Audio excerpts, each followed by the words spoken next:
At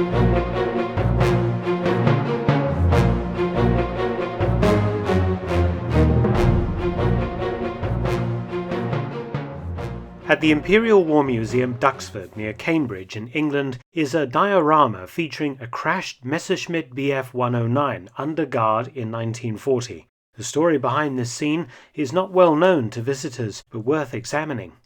In the summer of 1940, Britain stood alone against Hitler. France had fallen, and the shattered British army had been taken off the beaches at Dunkirk. Hitler now made preparations for an invasion of England, Operation Sea Lion. Regardless of opposition from the German Navy, no invasion could succeed if Royal Air Force Fighter Command remained a force in being. To that end, the Luftwaffe was unleashed against RAF airfields in southern England to destroy Britain's air force.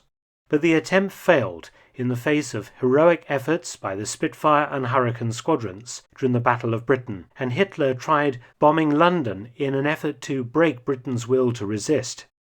On the 30th of September 1940, a curious incident occurred over Sussex on England's southern coast. The 30th of September 1940 was the last day of the Luftwaffe's big daylight raids on London since its defeat in the Battle of Britain, before switching to nighttime bombing, which dragged on into 1941. Luftwaffe morale was low, and its pilots were wary of tangling with aggressive RAF Spitfires and Hurricanes since their heavy losses through the summer. This low morale appeared to have a bearing on the behaviour of the German pilot of the 109 currently in Duxford.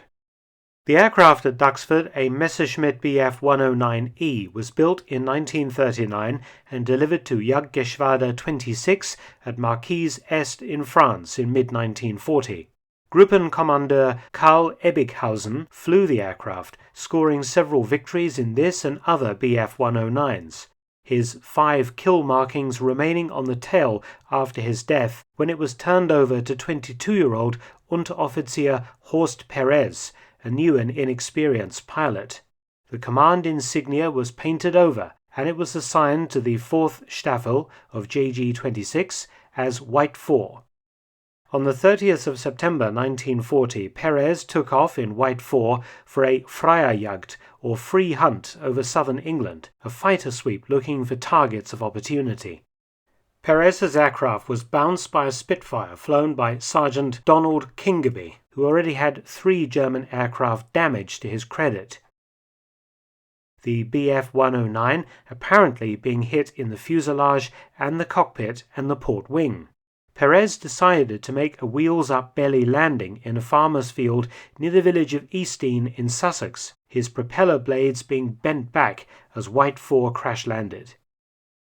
A Home Guard unit and police spotted the German fighter landing and rushed over to take Perez prisoner, but as Perez struggled out of the cockpit, an over-enthusiastic Home Guard raised his rifle and fired, Perez receiving flesh wounds to his chin and one hand before a police constable intervened and accepted the German surrender. However, an Air Ministry report written just after the crash indicated that White 4 had not been hit by Sergeant Kingerby. Kingerby was officially awarded a credit for a damaged 109, but the aircraft probably had engine trouble. Some historians suggest that Perez lost his nerve and deliberately crash-landed his 109 in England. The Air Ministry report noted that Perez, quote, was not sure of himself, unquote, and constantly inquired after friends he had lost recently. We will probably never get to the bottom of this particular mystery. However, Perez would spend the rest of the war in a POW camp in Canada.